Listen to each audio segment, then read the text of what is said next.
According to a report put together by Art Basel and UBS, the global art market fell for the first time in 3 years by more than 5% in 2019 to a value of $64.1 billion as trade tensions, along with other economic issues, all took their toll. Sales in China, which is the world's third largest market for arts and antiques after the US and then the UK, fell by more than 10% last year, the biggest drop of all three markets, and that's before coronavirus made an appearance.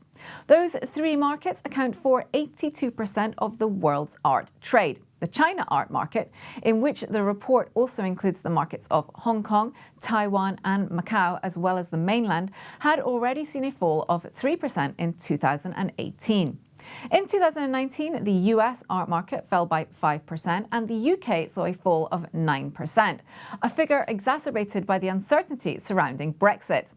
By way of an explanation, a top dealer quoted in the report stated, "The mega wealthy are doing better than ever, but politics affects the mood and the art being made. We don't exist in a glass bubble. These are challenging times to sell luxury goods. People's minds are elsewhere."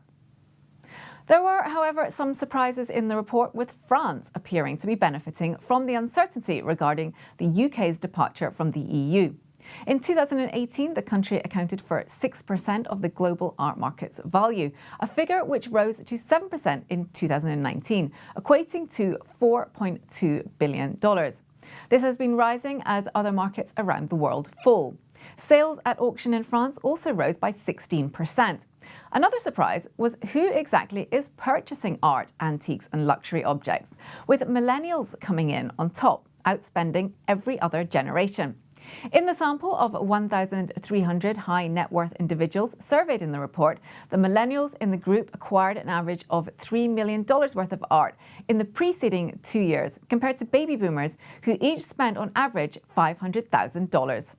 The report also took a look at which sectors of the market were performing best and found that to currently be the middle market, defined as works valued between $50,000 and $1 million.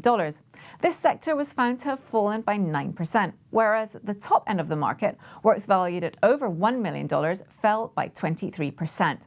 The lower end of the market, comprising works valued at less than $50,000, fell by 12%.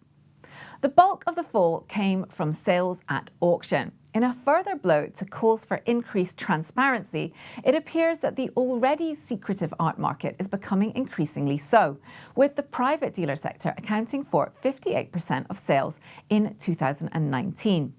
Art fairs, where significant business is conducted, are also likely to take a hit in 2020, which will be another blow to the market. The report estimated that 1.2 million people visited art fairs in 2019, up 4% from 2018. Art Basel Hong Kong showed the strongest year-on-year growth, boosting attendance by 10%.